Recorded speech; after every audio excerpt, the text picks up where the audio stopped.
Это преступление и против Российской Федерации, против российского народа, преступление международного характера. И что нужно сделать? Эту войну нужно прекратить. Нужно прекратить спонсировать этот режим. Нужно прекратить... Режим какой? В Донбассе? Ну, в Донбассе, в Луганске. Вот эти вот странные полевые командиры, которые, как мы видим уже сейчас, они начинают уничтожать друг друга, то, что было с так называемым Бэтменом, произошло.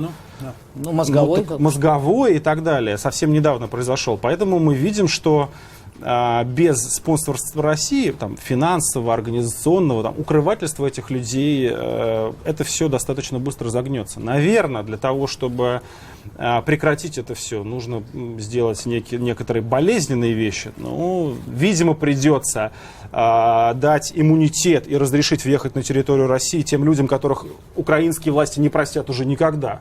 Но я считаю, что то, что должна сделать Россия, немедленно вывести все войска, прекратить все спецоперации, прекратить спонсорство.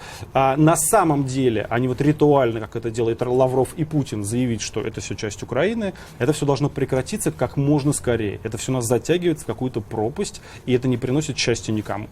А что делать вот в конкретной ситуации? Взяты в плен 2 российских военнослужащих, от которых Россия сейчас публично отказывается фактически. Это еще один пример вот той пропасти, в которую нас это все заводит, потому что, ну, это же просто ситуация уже даже не просто сложная политически для российского руководства, она аморальна с точки зрения всего народа. Это действительно наши солдаты, очевидно, ГРУшники, которых заслали для спецоперации. Сейчас их просто предают публично.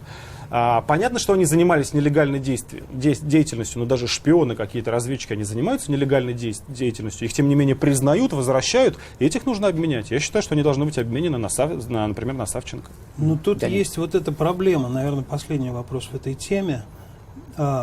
С одной стороны, вы говорите, что их надо вытаскивать, а с другой стороны, вы же сами говорите, что это преступление. Они являются частью этого преступления, совершенно совершенного на территории другой страны. Правильно. А ответственность за это преступление в первую очередь несут те люди, которые дают преступные приказы. А всегда только что они засекретили данные о потерях. Совершенно. Это еще один пример, что они пытаются вот засекретить уже даже не просто живых людей, которые вот, а некие могилы, что вдвойне оскорбительно. Ну, понимаете, у человека погиб сын, и он даже не может рассказать, как его сын погиб. Этот человек военнослужащий, он выполнял приказы. Это абсолютно аморальная ситуация, это неприемлемо. И еще раз показывает, что нужно прекратить это. Кому это нужно?